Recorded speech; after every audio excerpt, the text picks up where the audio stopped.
Bonsoir à toutes et à tous et merci à vous de nous rejoindre pour cette nouvelle édition de votre journal de 22h. Voici les titres qui vous seront développés.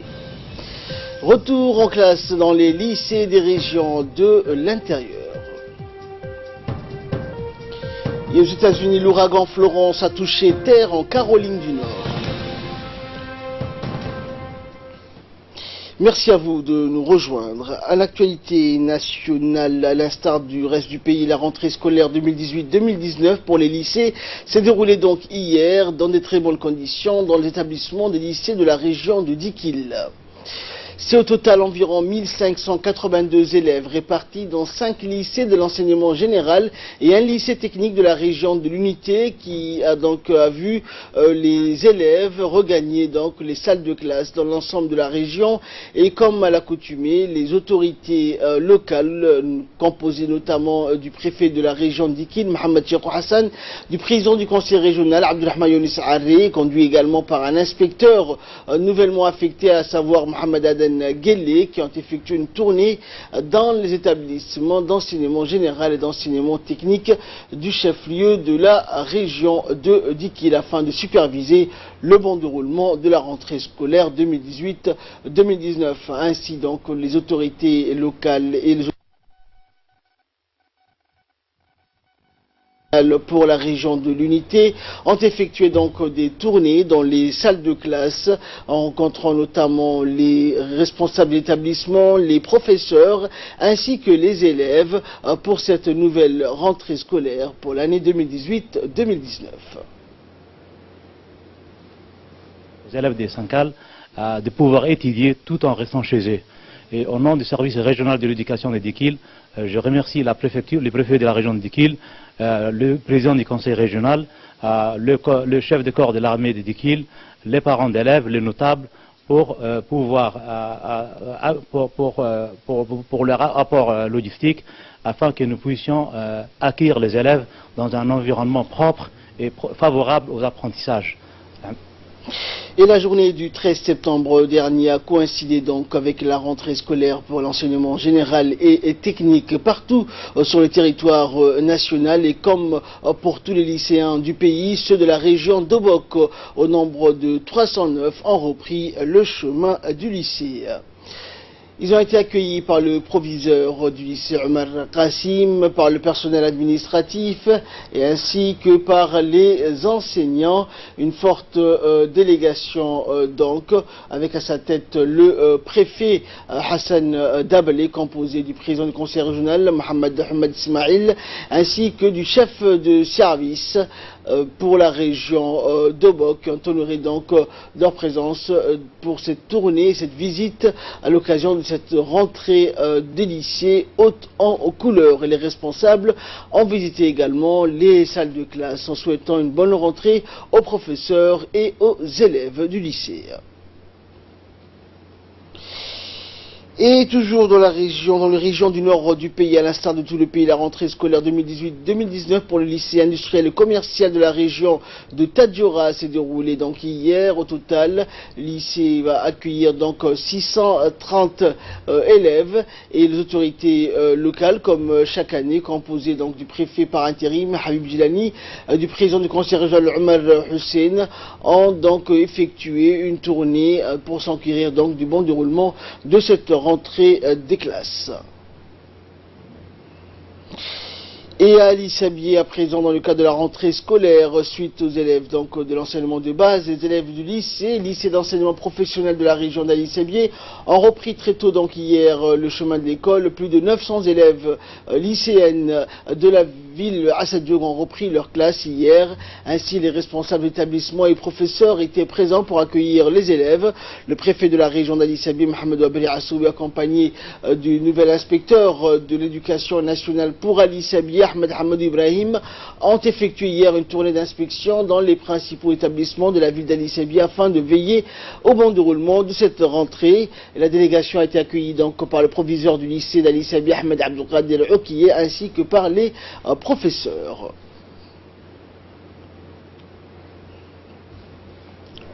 Vacances scolaires. La rentrée scolaire a coïncidé cette année-ci avec le début du nouvel an musulman, 1440. dont je profite de l'opportunité aujourd'hui pour saluer toute la famille éducative, tout l'ensemble de la famille des MENAFOP. Je profite également de cette opportunité pour saluer et féliciter en personne les ministres de l'Éducation nationale et de la formation professionnelle, M. Moustapha Mohamed Mahamoud, pour son engagement actif et les efforts inlassables qu'il ne cesse de fournir pour une éducation de qualité. Dans le reste de l'actualité, la Commission nationale des droits de l'homme, conduite par son président, Seleban Omar Oudine, a effectué donc hier une visite à la brigade 6-7 et au poste de police du 3e arrondissement.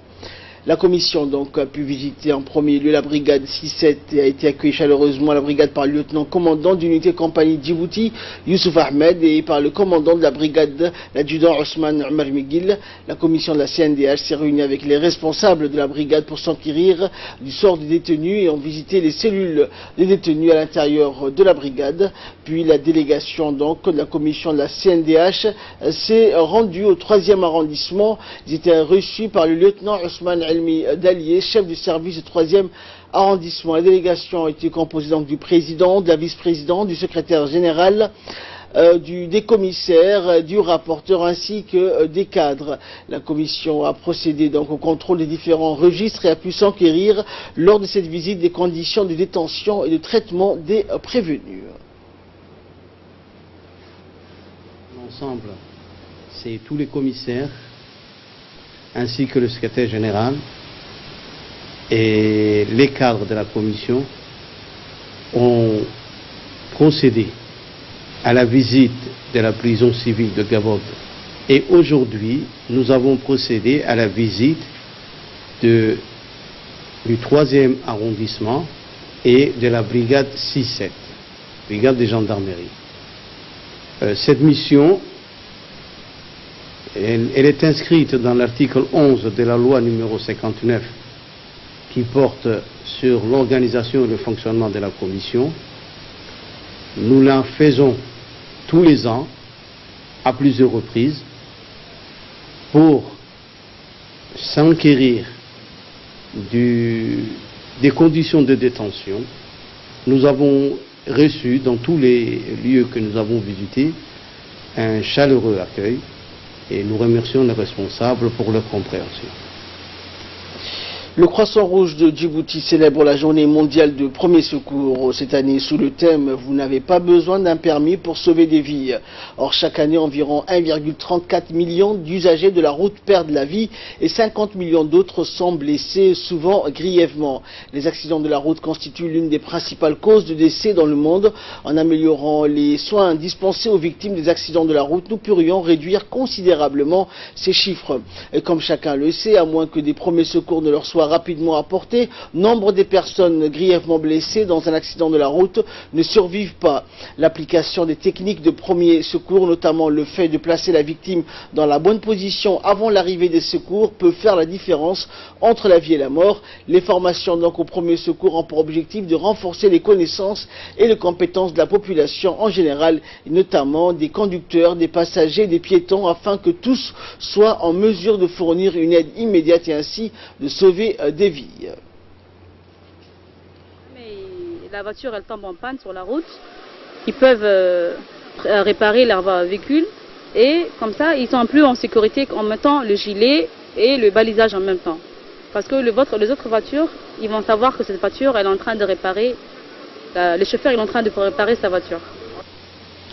Et pour plus de précisions concernant la célébration de cette journée importante, écoutons les explications du responsable du Croissant Rouge, branche Djibouti.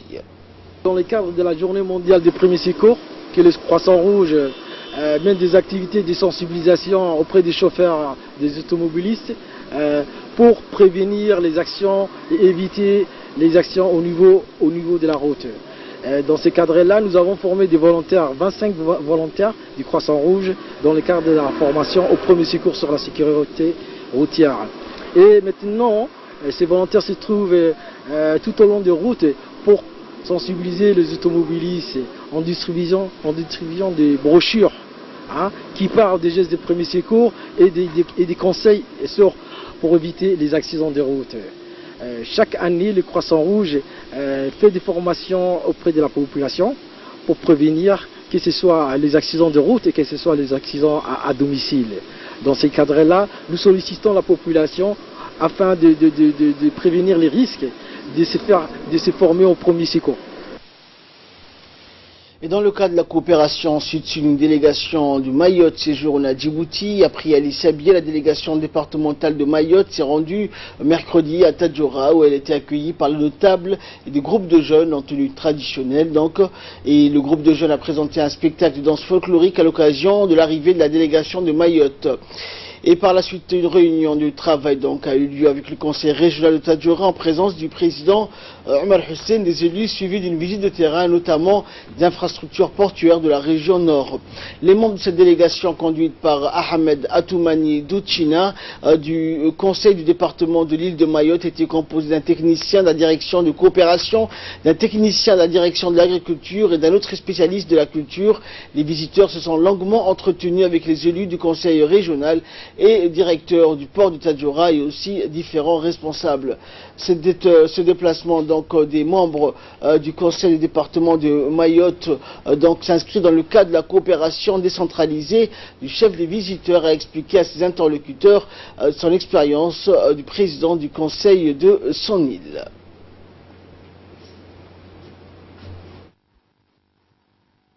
Nos compatriotes, et ils veulent vraiment s'intégrer dans nos coutumes et dans nos villages.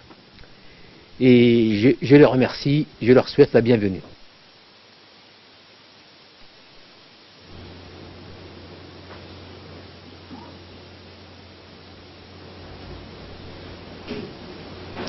Et le chef de la délégation de Mayotte, Ahmed Atoumani, a remercié la population de Tadjoura pour l'accueil chaleureux qui lui a été réservé à lui ainsi qu'à sa délégation. On l'écoute.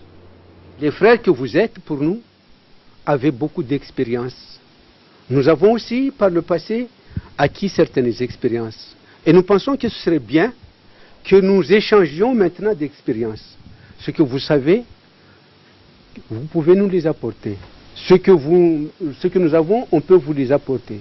Et en mutualisant les connaissances et les expériences, nous deviendrons les uns et les autres plus grands que ce que nous sommes actuellement.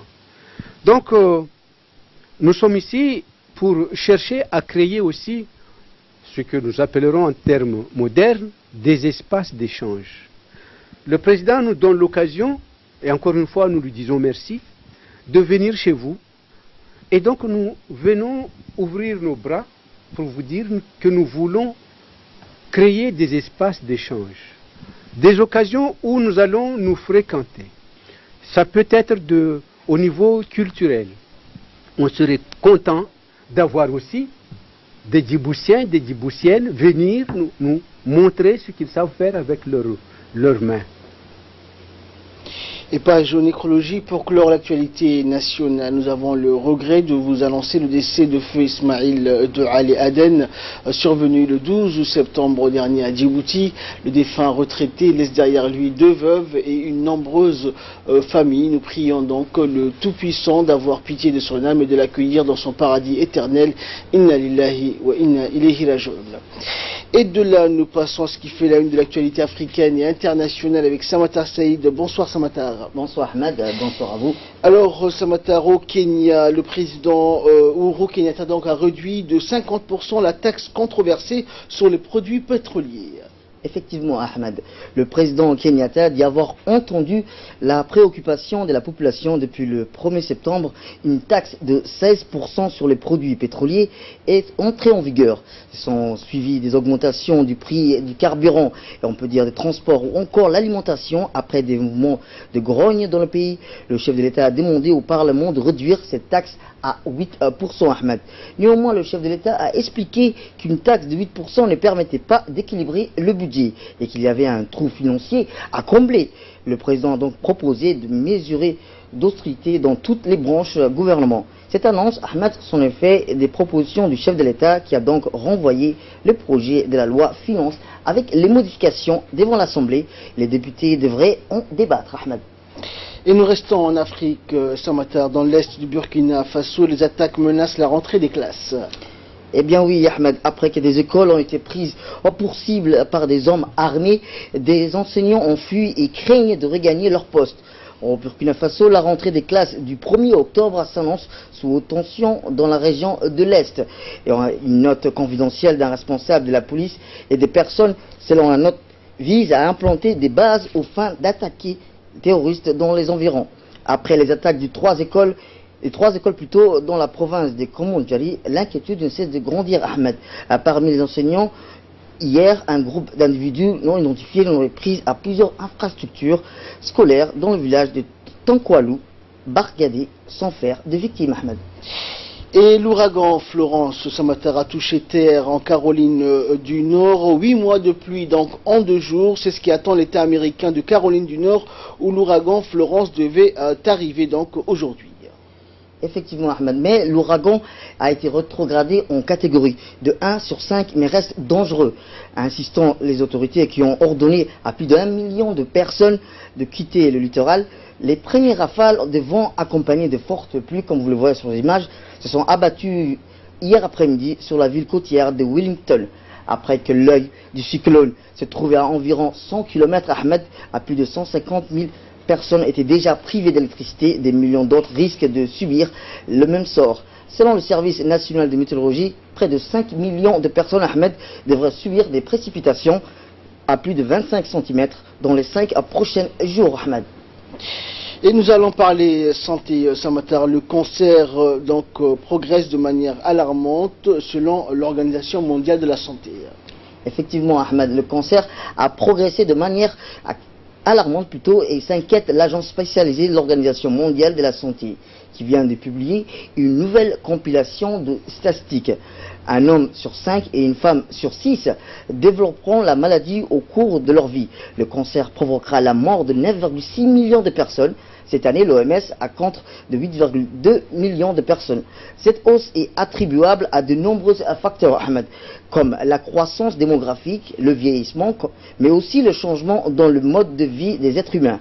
Dans la région les plus riches du globe, Ahmed, des campagnes de prévention permettent d'enrayer la progression de certains cancers, comme celle-ci du poumon, et comme dans les pays en développement, la maladie gagne du terrain.